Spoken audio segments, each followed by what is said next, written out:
নজর রাখবো পরের খবরে। মতুয়া সংঘের মেলার অনুমতি চেয়ে কলকাতা হাইকোর্টে শান্তনু ঠাকুর। রাজনৈতিক উদ্দেশ্য প্রণোদিত হয়ে মেলার অনুমতিতে না অভিযোগ শান্তনুর। মামলা দায়েরের অনুমোদন বিচারপতি অমৃতা সিনহার। আগামী মঙ্গলবার শুনানির সম্ভাবনা।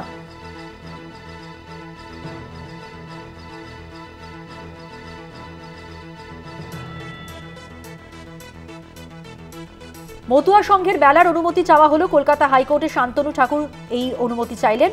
রাজনৈতিক উদ্দেশ্য প্রণোদিত হয়ে মেলার অনুমতি না, এমনটাই অভিযোগ শান্তনুর, এবং মামলা দায়েরের অনুমোদন বিচারপতি অমৃতা সিনহার। আগামী মঙ্গলবার শুনানির সম্ভাবনা রয়েছে।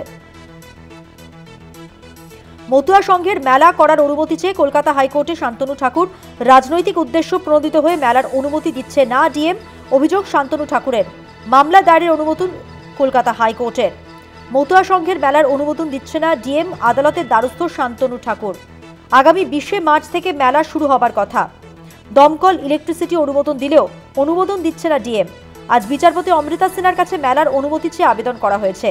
মামলা দায়েরের এর অনুমোদন কলকাতা হাইকোর্টের বিচারপতি অমৃতা সিনহার। আগামী মঙ্গলবার শুনানির সম্ভাবনা। আরো বিস্তারিত জানবো, আমাদের সঙ্গে টেলিফোন লাইনে রয়েছেন আমাদের প্রতিনিধি পীযূষ কান্তি নাগ। পীযূষদা, কি জানা যাচ্ছে এই মামলা দায়ের সংক্রান্ত?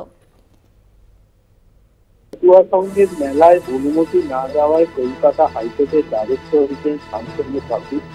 রাজনৈতিক উদ্দেশ্য প্রণোদিত হয়ে পুলিশ মেলায় অনুমতি দিচ্ছে না প্রশাসন, এমনটাই অভিযোগ নিয়ে কলকাতা হাইকোর্টের মামলা দায়েরের অনুমতি চেয়ে বিচারপতি তীর্থঙ্কর ঘোষের দৃষ্টি আকর্ষণ। মতুয়া সংঘের মেলার আগামী 20 মার্চ থেকে মেলা শুরু হবার কথা।